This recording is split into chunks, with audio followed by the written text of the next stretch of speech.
Hi friends, ಇವಾಗ ನಮ್ಮ ಕಡೆ ಉತ್ತರ ಕರ್ನಾಟಕ ಕಡೆ ಮಾದಲಿ ಮಾಡ್ತಾರೆ. ಈ ಮಾದಲಿಗೆ ಒಂದು ಭಾಳ ಸ್ವೀಟು ತುಂಬ ಚೆನ್ನಾಗಿರುತ್ತೆ.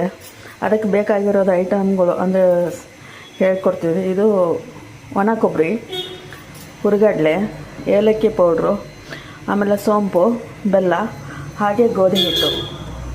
ಇದು ಗೋಧಿ ಹಿಟ್ಟು ಏನು ನಾವು ನಾದ್ಕೊಂಡಿದ್ವಲ್ಲ ಅದನ್ನು ಚಪಾತಿ ಟೈಪು ಅಂದರೆ ಫುಲ್ ತೆಳ್ಳಗೇನಿರಲ್ಲ, ಒಂದು ಮೀಡಿಯಮ್ ಸೈಜು ನಾವು ಲಟ್ಟಿಸ್ಕೋಬೇಕಾಗತ್ತೆ.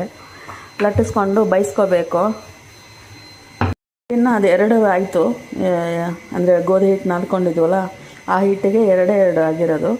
ಇವಾಗ ಅದನ್ನು ತೆವೆಯಲ್ಲಿ ಸುಡಬೇಕು. ನೀಟಾಗಿ ಸುಡಬೇಕು. ಸುಟ್ಟಾದಮೇಲೆ ಅದನ್ನು ಏನು ಮಾಡಬೇಕು ಅಂತ ಹೇಳ್ತೀನಿ. ಇದೆರಡು ರೊಟ್ಟಿ ಚೆನ್ನಾಗಿ ಬೇಯಿಸ್ಕೊಂಡಿದ್ದೀವಿ. ಬೇಯಿಸ್ಕೊಂಡಾದ್ಮೇಲೆ ಇದನ್ನು ಚಿಕ್ಕ ಚಿಕ್ಕದಾಗಿ ಕಟ್ ಮಾಡ್ಕೋಬೇಕು.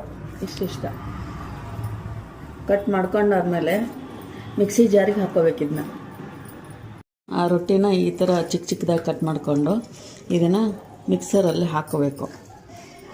ಹಾಕೊಂಡ್ಬಿಟ್ಟು ಪೌಡ್ರ್ ಮಾಡ್ಕೋಬೇಕು. ನೋಡಿ, ಇವಾಗ ಚಪಾತಿಯನ್ನು ಬೇಯಿಸ್ಕೊಂಡಿದ್ವಿ, ಅದನ್ನು ಮಿಕ್ಸಿಗೆ ಹಾಕ್ಕೊಂಡ್ಬಿಟ್ಟು ಈ ಥರ ಬರಬೇಕು. ಅಂದರೆ ರವೆ ಟೈಪು. ಈ ಥರಕ್ಕೆ ಏನು ಮಾಡಬೇಕು, ಮೊದಲೆಲ್ಲ ನಾನು ಹೇಳಿದ ಐಟಮನ್ನು ಬೆಲ್ಲ ಮಿಕ್ಸಿ ಮಾಡ್ಕೊಂಬಿಟ್ಟಿದ್ದೀನಿ, ಯಾಕಂದರೆ ಅದಕ್ಕೆ ಕೂಡ್ಕೋಬೇಕಲ್ಲ, ಹಾಗಾಗಿ. ಆಮೇಲೆ ಇದು ಒಣ ಕೊಬ್ಬರಿ, ಅದನ್ನು ಮಿಕ್ಸ್ ಮಾಡ್ಕೊತಾ ಇದ್ದೀನಿ. ಆಮೇಲೆ ಹುರಿಗಡಲೆ, ಆಮೇಲೆ ಸೋಂಪು, ಏಲಕ್ಕಿ ಎಲ್ಲ ಮಿಕ್ಸ್ ಮಾಡಿ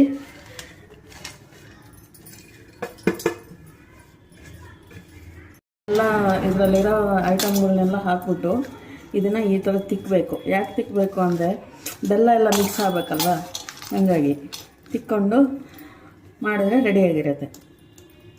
ನೋಡಿ, ನಮ್ಮದು ಉತ್ತರ ಕರ್ನಾಟಕದ ಮಾದಲಿ ಅಂತಾರೆ. ಇದು ಸ್ವೀಟು ಚೆನ್ನಾಗಿ ರೆಡಿಯಾಗಿದೆ. ಮಾಡಿ ನೀವು ಕಲ್ತ್ಕೊಳ್ಳಿ.